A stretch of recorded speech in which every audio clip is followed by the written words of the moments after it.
नमस्कार दोस्तों, स्वागत है आपका आरएस एकेडमी वेयर में। आज हम बात करेंगे भारत के भूगोल के बारे में। तो सबसे पहले जो टॉपिक है भारत के भूगोल में, तो सबसे पहले देखेंगे भारत की उत्पत्ति कैसे हुई। फिर हम बात करेंगे भारत का सामान्य परिचय, यानी कि इसके अक्षांश और देशांतरीय विस्तार कितने हैं, इसकी लंबाई चौड़ाई कितनी है, इसकी समुद्र तटीय सीमा रेखा कितनी है और कौन कौन से देश इसके साथ सीमा रेखा बनाते हैं और कितनी बनाते हैं। फिर हम बात करेंगे अक्षांश और देशांतर की। इसके बाद बात करेंगे भारत के भौतिक प्रदेशों की। तो चलिए शुरू करते हैं हम भारत का भूगोल।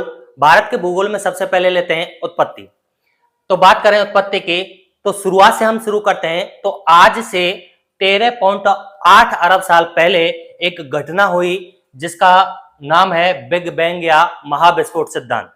यहां एक पिंड था और उस पिंड में अचानक विस्फोट हुआ। उस विस्फोट से एनर्जी यानी कि ऊर्जा निकली और उस ऊर्जा से गैसें बनी और उन गैसों के बादलों को कहा जाता है निहारिका या नेबुला।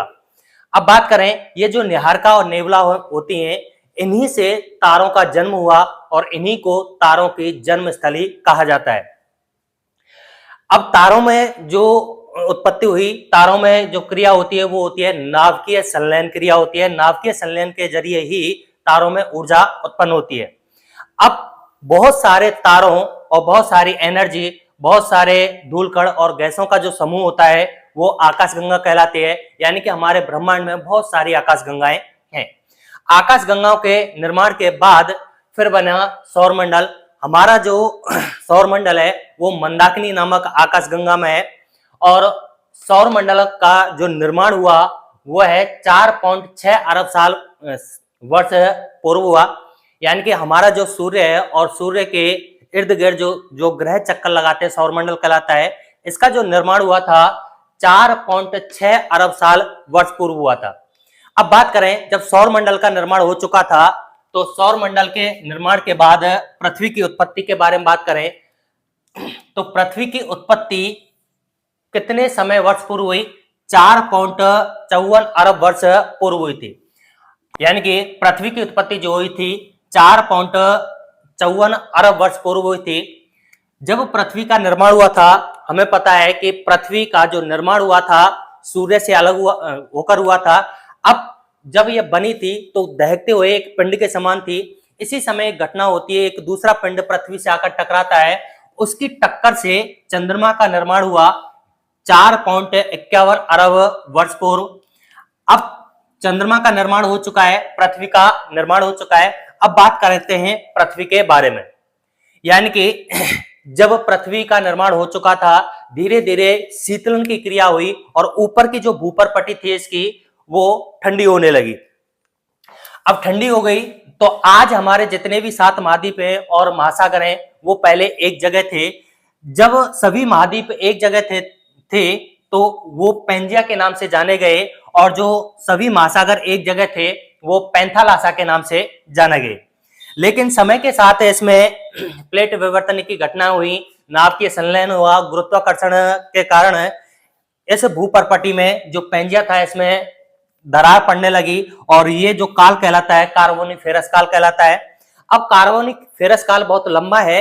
इसमें एक काल और आता है जुरासिक काल।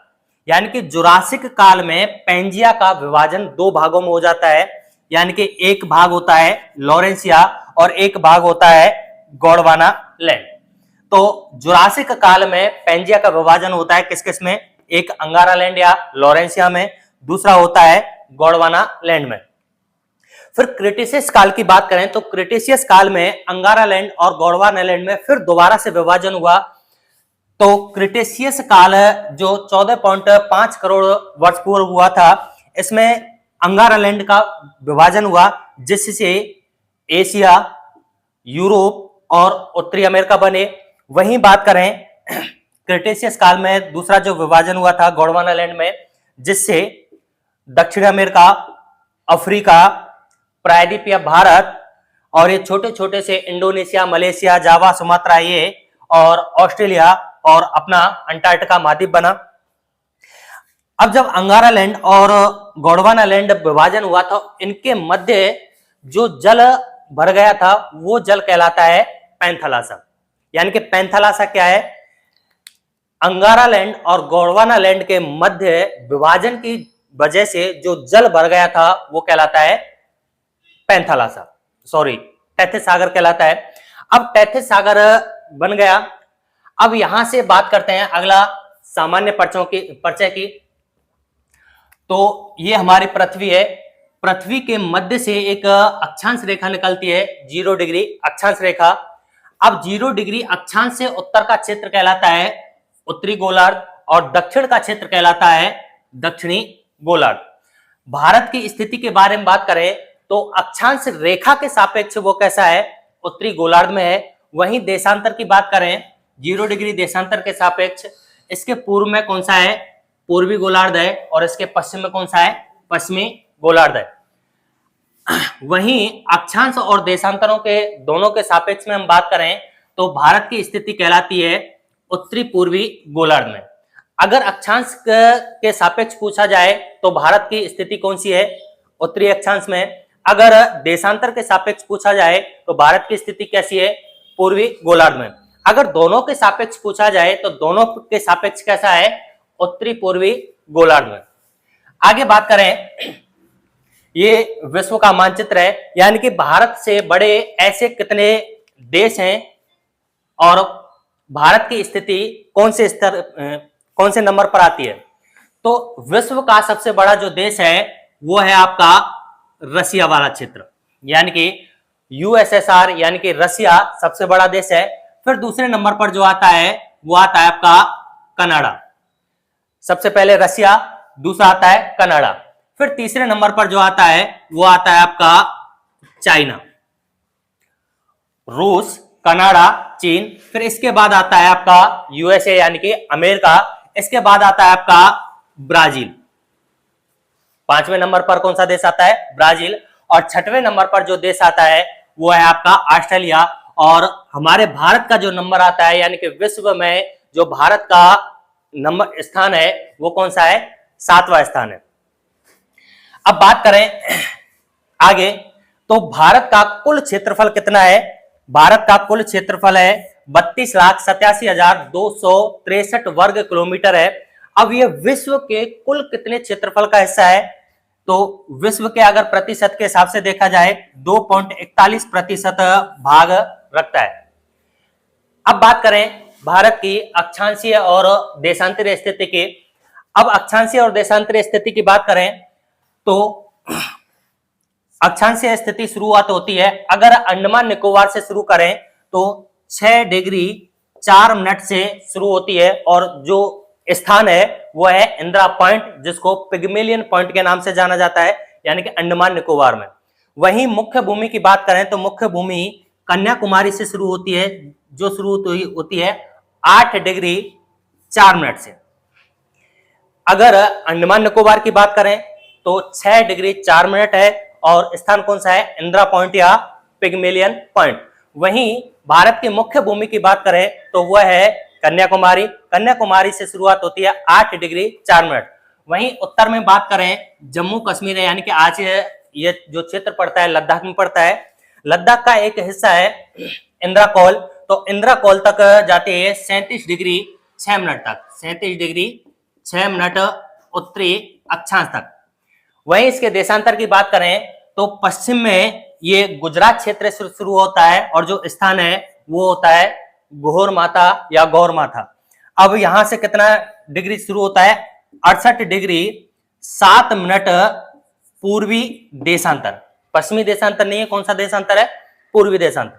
68 डिग्री 7 मिनट पूर्वी देशांतर से शुरू होती है, और जो कहां तक जाती है, अरुणाचल प्रदेश के एक स्थान है किबुथु, वहां तक जाती है। और यहां जो देशांतर पड़ेगा वो कौन सा है, 97 डिग्री 25 मिनट, 97 डिग्री 25 मिनट तक इसका विस्तार है। अब बात करें इसकी लंबाई चौड़ाई की, तो लंबाई चौड़ाई उत्तर से दक्षिण यानी कि इंदिरा कौल से कन्याकुमारी तक भारत की जो लंबाई है वो कितनी है, 3214। अगर इसकी लंबाई की बात करें कहां से कहां तक, इंदिरा कौल से कन्याकुमारी तक, तो कितनी है इसकी, 3214 किलोमीटर पड़ जाती है। वहीं इसकी चौड़ाई की बात करें गुजरात में घोर माथा से अरुणाचल प्रदेश में किबुथु तक, तो ये कितनी हो जाएगी, 2933। तो घोर माता से अरुणाचल प्रदेश के किबुतक तक हो जाएगी 2933 किलोमीटर हो जाएगी। आगे बात करें इसकी कुल स्थलीय सीमा की, कुल जलीय सीमा की और मुख्य तटीय सीमा की। तो बात करें तट रेखा यानी कि गुजरात से लेकर और यहां कोलकाता तक, तो इसकी जो तटीय रेखा है गुजरात से कोलकाता तक, तो वो है आपकी 6100 किलोमीटर। कितनी है? 6100 किलोमीटर। अगर इस तट रेखा में लक्षद्वीप और अंडमान निकोबार द्वीप समूह की तट रेखा को भी शामिल कर दिया जाए तो वो हो जाएगी 7516.6 किलोमीटर। अगर 6100 किलोमीटर में तट रेखा लक्षद्वीप और अंडमान निकोबार की जोड़ दी जाए तो कितनी हो जाएगी? 7516.6 किलोमीटर हो जाएगी। वहीं बात करें यहां गुजरात से लेकर वापस मिजोरम तक, यानी कि स्थलीय सीमा, ये जलीय सीमा हो गई। स्थलीय सीमा की बात करें तो स्थलीय सीमा की जो लंबाई है वो है आपकी 15,106.7 किलोमीटर। लेकिन एक डाटा हमें बहुत दिनों से हम वही पढ़ते आ रहे हैं, 15,200। 15,106 किलोमीटर कैसे आता है? अगर इन सारी अंतरराष्ट्रीय सीमाओं को जोड़ा जाए तो कितना आएगा? 15,106.7 किलोमीटर आएगा। और सामान्य रूप से हम जो पढ़ते हैं वो कितना है? 15,200 किलोमीटर। अब बात करें इस 15,200 या 15,106 में कौन कौन से देश हैं, तो सबसे पहले आते हैं हम पाकिस्तान पर। पाकिस्तान के साथ सीमा रेखा कितनी है? 3323 किलोमीटर है। वहीं अफगानिस्तान के साथ बात करें तो अफगानिस्तान के साथ कितनी है? 106 किलोमीटर है। वहीं चीन के साथ बात करें तो चीन के साथ कितनी है? 3488 किलोमीटर है। वहीं नेपाल के साथ बात करें तो नेपाल के साथ कितनी है? 1751 किलोमीटर है। वहीं भूटान के साथ बात करें तो भूटान के साथ कितनी है? 699 किलोमीटर है। वहीं म्यांमार के साथ बात करें तो म्यांमार के साथ कितनी है? 1643 किलोमीटर है। और बांग्लादेश के साथ बात करें तो बांग्लादेश के साथ कितनी हो जाएगी? 4096 किलोमीटर हो जाएगी। वहीं तटरेखा की बात करें, जो तटरेखा है 6100 किलोमीटर। 6100 किलोमीटर में कौन कौन से राज्य पड़ते हैं? तो गुजरात के बाद महाराष्ट्र के बाद गोवा के बाद कर्नाटक के बाद केरल।